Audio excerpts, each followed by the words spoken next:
Alors, qu'est-ce que j'ai tout là? Ouais, c'est bon, bah écoute, on va y aller, hein. Enfin, on va y aller. C'est triste de se parler tout seul, hein, mais enfin bon. Bah, salut les digressifs, c'est Nico. Nico tout seul, encore une fois. Tout à l'heure, je vous ai fait un petit message et puis je vous ai parlé des films de Noël qu'on a tous subis, hein, finalement.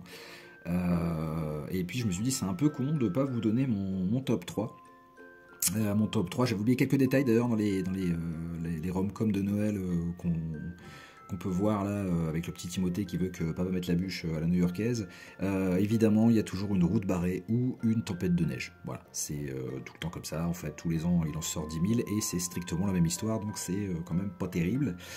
Du coup, je me suis dit que moi, pour sortir un petit peu de ces mièvreries de la Noël, bah, autant vous parler de mon top 3 que je vais essayer de vous présenter maintenant. Et puis, je vais vous le faire chronologiquement parce que j'ai appris le mot il y a quelques jours et j'ai trouvé ça plutôt pas mal comme concept. Le premier bah, dont je vais vous parler, ce sera Gremlins. Gremlins qui est sorti en 1984 et qui a été réalisé par Joe Dante. Un petit film plutôt sympatoche où on peut suivre l'histoire en fait d'une famille modeste américaine dont le père est inventeur et qui invente ouah, des trucs complètement inutiles. C'est donc pour ça d'ailleurs c'est bien pour ça qu'ils sont modestes d'ailleurs. Et au détour d'une visite dans un petit magasin chinois où il essaye de refourguer ses merdes, en fait il repart avec un cadeau pour son fils. Il achète un mogwai. Un mogwai, voilà. Ça ressemble pas à grand chose, on est entre le cochon d'Inde et le cochon d'Inde, ça ressemble, ouais, plutôt globalement ça ressemble à un cochon d'Inde. Et il y a trois règles à respecter, notamment c'est ne pas les nourrir après minuit, ce qui semble complètement débile puisque quoi qu'il arrive on est toujours après minuit, donc ça me semble complètement con comme règle. La deuxième règle c'est pas les mettre au soleil, sinon ça les tue. Et la troisième règle, c'est ne pas les mouiller, sinon ils se reproduisent. A priori, on nous indique que quand c'est bien mouillé, on se reproduit plus facilement. Je vois pas où ils veulent en venir, mais enfin bon, mettons. Donc évidemment, le père ramène le cadeau, le fils est très content, il le met dans sa chambre.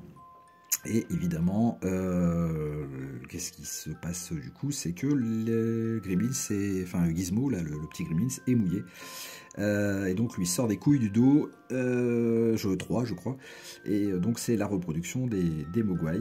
Alors il y en a le premier, le chef, hein, c'est celui qui a la mèche, on sent qu'il a plein de trucs de salopard à faire. Le deuxième a une tête de gland et est complètement con. Et le troisième est insignifiant, je m'en souviens plus d'ailleurs. Évidemment, les trois Gremlins, enfin les trois Mogwai mangent et deviennent donc des Gremlins et foutent un bordel monstre dans tout cette petite ville américaine paisible le soir de Noël. Voilà, en gros, le pitch de Gremlins.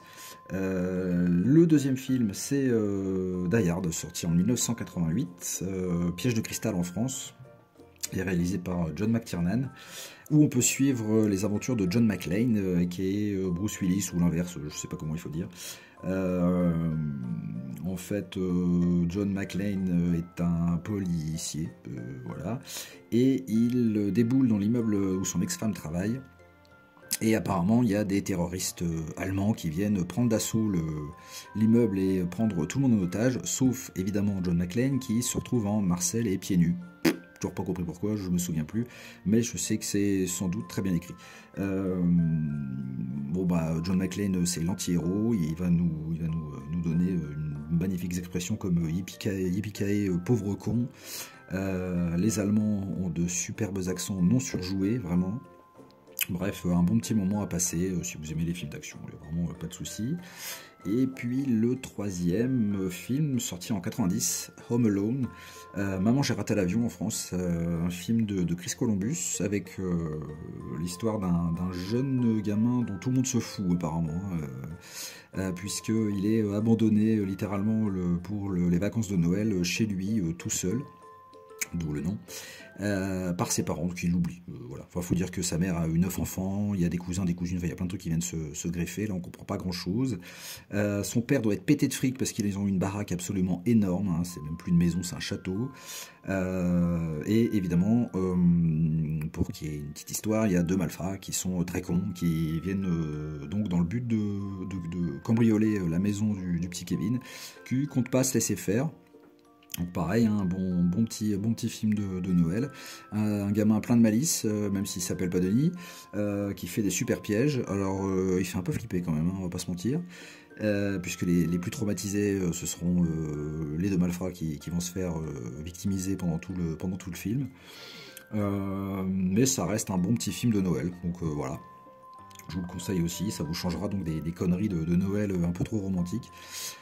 Tout ça pour vous dire quoi? Donc du coup, bah rien en fait, hein. C'est juste que si vous avez un peu de temps à passer encore, parce que c'est la fin des vacances là, hein, quand celui-là sort, vous êtes vraiment sur le dernier week-end, vous allez vous apprêter à sortir les assiettes en carton à bord doré, à souffler dans les sarbacanes et à retrouver des boules encore pendant 6 mois sous le canapé, même si vous le lavez tous les 15 jours.